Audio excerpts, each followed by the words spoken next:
વાત તો થઈ ગયેલી છે ને, મેં તમને કીધું તો ખરા કે દેવરામભાઈ કહી દીધું, પણ દેવરામભાઈ રિટર્ન જવાબ આલો તો મને ખબર પડે કે. અને દેવરામભાઈ એવા યો ને જ્યારે વાત થશે એટલે મેં દેવરામભાઈ કીધું તમે એમને ડાયરેક્ટ બોલાવી લેજો તમારી જોડે, તમારે જે વાત કરવી હોય. ના ના, એટલે બોલાવાના હોય તો ખબર પડે ને. તો દેવરામભાઈ ને કે તમે લેતા જ જજો હવે, કે હવે ટાઈમ લિમિટ હવે કેવું છે કે હવે દેવરામભાઈ નું કહે છે કે તમારે તો કે ડાયરેક્ટ દેવરામભાઈ રૂબરૂ મળી લો. રૂબરૂ એટલે એમને મારે તો મેં તમને સમાચાર એમને પહોંચાડી દીધા, એ હજી ભાગ કરશે. અને મેં એવું બી કહી દીધું કે ધવલભાઈએ 20 લાખ નું કીધું છે કે 20 લાખ તો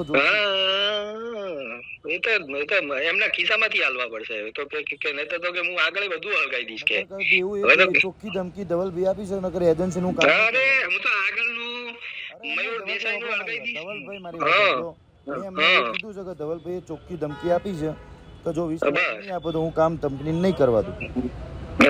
હું તો તમને ખબર છે ને કે હું છેડો પકડીને એમને એ પછી વધારે થઈ જશે એટલે એમને પ્રેમથી એટલે કીધું છે. તમે જે શબ્દો કયો છો એ શબ્દો તમે ધવલભાઈ કંપનીને ગમે કંપની જોડેથી 20 લાખ લેવા માંગે છે તો કંપનીના નગર કંપનીને નોકરીથી ધંધો છોડીને જતું રહેવું પડશે.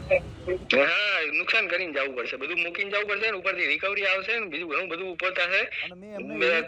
મેં એમને એવું કીધું કે ધવલભાઈ ના ઘરે મકાનનું કામ ચાલે છે એના માટે પૈસા જોઈએ છે.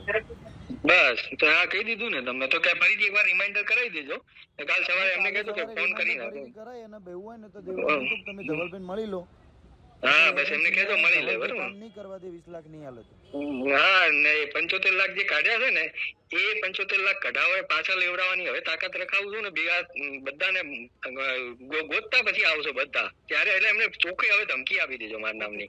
કહેજો કે ઓછામાં પતે છે પછી વધારે આવશે.